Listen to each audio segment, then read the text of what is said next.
The most bullish story today had nothing to do with the stimulus package and everything to do with the cloud. We know there's weakness everywhere. Ford Motors credit rating just dropped to junk. Macy's canned its dividend. Cheesecake Factory's not paying rent for April. Oil can't get out of its own way. Much of the economy remains on hiatus.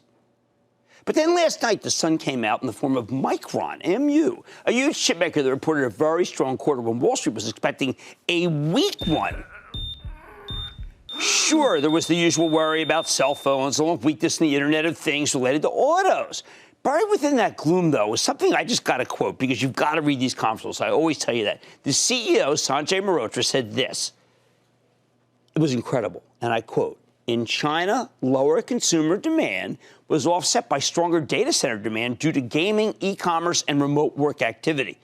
Then he went on to say, quote, "Looking into the third quarter, as these trends also take shape worldwide, data center demand in all regions looks strong and is leading to supply shortages." Nice. On top of that, Sanjay tells us we are seeing a recent increase in demand for notebooks used in commercial and educational segments to support work from home and virtual learning initiatives.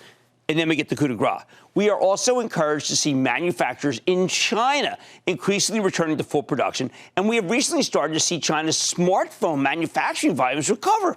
Holy cow! I mean, we got to take advantage. This is some of the best pin action I've seen this entire year. Let's unpack Micron's conference call. When Sanjay says the data center's on fire because everyone's going online to cope through the coronavirus lockdown, of course, going home, building their office at home, that means great things for NVIDIA and AMD. And I still think even if there runs, you can buy them, especially because they also make graphics chips used in gaming, which was just mentioned. They also they make the notebook chips, too. I mean, AMD is a notebook chip supplier, maybe the best one.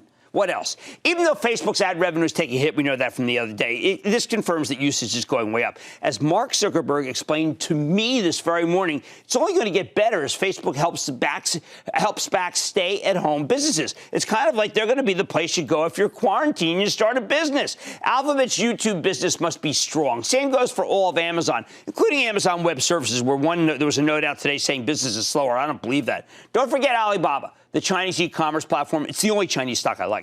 Maybe the purest play? Microsoft, with its Azure cloud business, not to mention the software that runs most of these new laptops. I get a better feel for Intel from the positive notebook comments. We already know that Western Digital, WDC, one of Micron's competitors, is doing well in flash memory. Why not? We had the CEO on last night.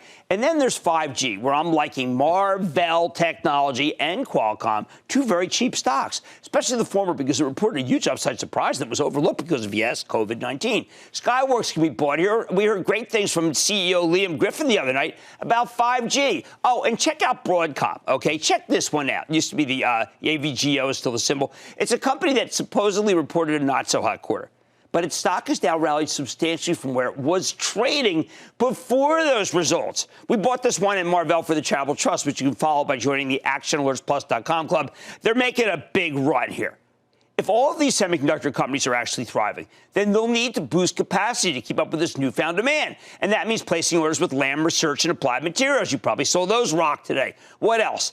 As these stay-at-home businesses thrive, that's like throwing gasoline on the fire that is cloud computing. Adobe, ServiceNow, Salesforce.com, they're all going to work here.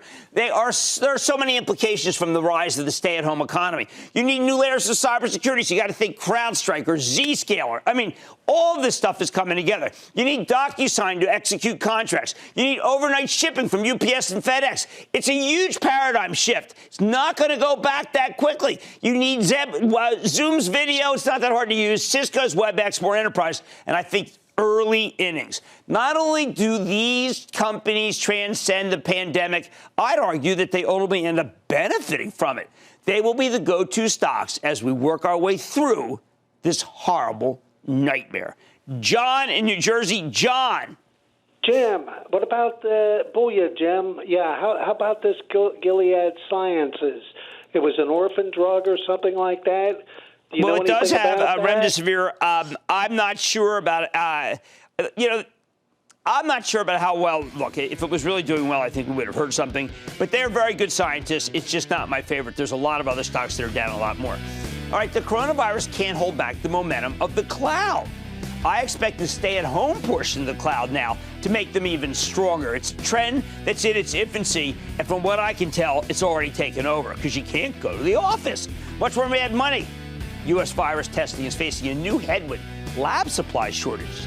I'm talking to the private player who's making millions of the swabs that we need, Puritan Medical, American-made. Then, as I mentioned, cloud continues to save the day. So how is a company like Viva holding up despite the market's uncertainty? That's another cloud-based play. I've got the CEO.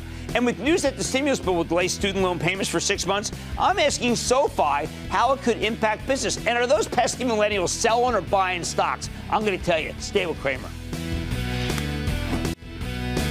Don't miss a second of Mad Money.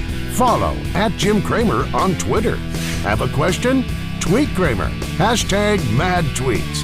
Send Jim an email to madmoney@cnbc.com or give us a call at 1-800-743-CNBC.